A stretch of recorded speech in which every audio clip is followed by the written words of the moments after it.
MDH biryani મસાલા, પારંપરિક બિરયાનીનો અસલી સ્વાદ. असली मसाले साच साच MDH નમસ્કાર, અત્યાર સુધીના TV9 મહત્વના સમાચારો સાથે હું છું જિજ્ઞાસા. સમાચારમાં સૌથી પહેલા વાત કરીશું શેર માર્કેટની.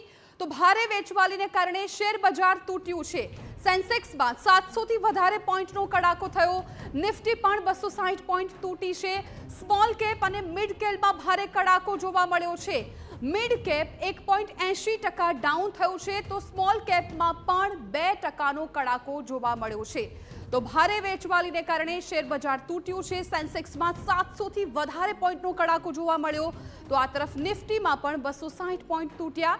સ્મોલ કેપ અને મિડ કેપમાં ભારે કડાકો થયો. મિડ કેપ 1.80% ડાઉન થયું છે, તો આ સાથે સ્મોલ કેપમાં પણ 2%નો કડાકો જોવા મળ્યો છે. જે પણ રોકાણકારો છે તેમની ચિંતા વધી ગઈ છે, કેમ કે ભારે વેચવાલીને કારણે શેર બજાર તૂટ્યું છે. હવે આગામી દિવસોમાં કઈ પ્રકારનું શેર માર્કેટ રહે છે એ પણ જોવાનું રહેશે, પરંતુ અત્યારે આ અપડેટ આવી રહી છે કે જ્યાં સેન્સેક્સમાં 700 થી વધારે પોઈન્ટનો કડાકો જોવા મળ્યો છે.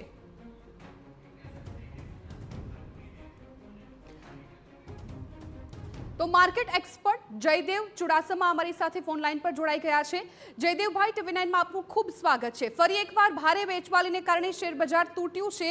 કયા કારણો રહ્યા જેને કારણે સેન્સેક્સમાં કડાકો જોવા મળ્યો છે અને નિફ્ટીમાં પણ? બિલકુલ, કારોબારી સપ્તાહના પ્રથમ દિવસે આજે ભારતીય શેરબજારમાં વેચવાલી હાવી થતી જોવા મળી રહી છે, અને તેની પાછળના સૌથી મોટા મૂળભૂત કારણો જોવા જઈએ તો ડોલરની સામે રૂપિયામાં જે નબળાઈ છે તે સતત ચાલુ રહી છે.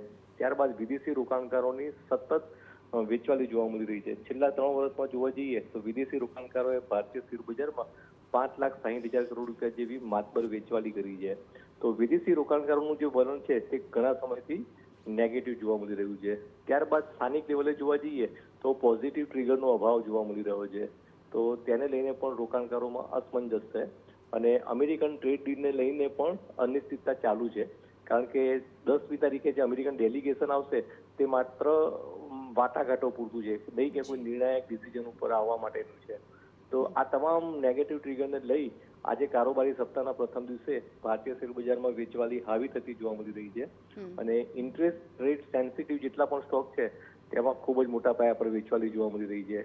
આજની વેચવાલીની સેક્ટર વાઇઝ જોવા જઈએ તો ભારત સરકારની માલિકીની મોટા ભાગની કંપનીઓ છે તે અત્યારે ખૂબ જ મોટા પ્રમાણમાં ધોવાણ સાથે ટ્રેડ કરી રહી છે. ત્યારબાદ જોવા જઈએ તો રિયાલિટી સેક્ટરની કંપનીઓ અને PSU બેંકમાં પણ આજે ભારતીય શેરબજારમાં વધારે પડતી વેચવાલી જોવા મળી રહી છે.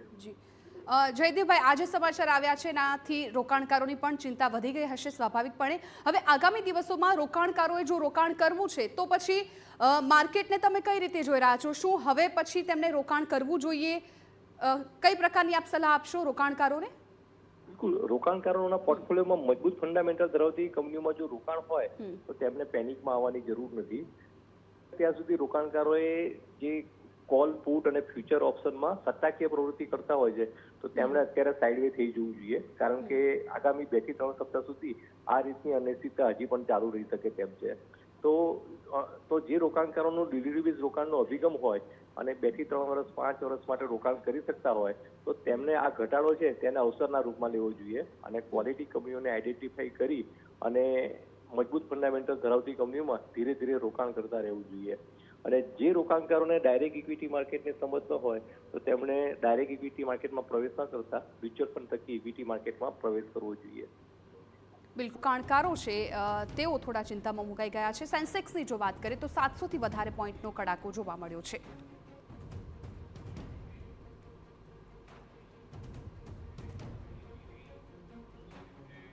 MDH કિચન કિંગ મસાલા રસોડામાં હોય તો આપણે કાંઈ પણ બનાવી શકીએ છીએ. રીંગણાનો ઓળો, બટેટા ફુલાવર, ભીંડી મસાલા અને બીજું ઘણું બધું.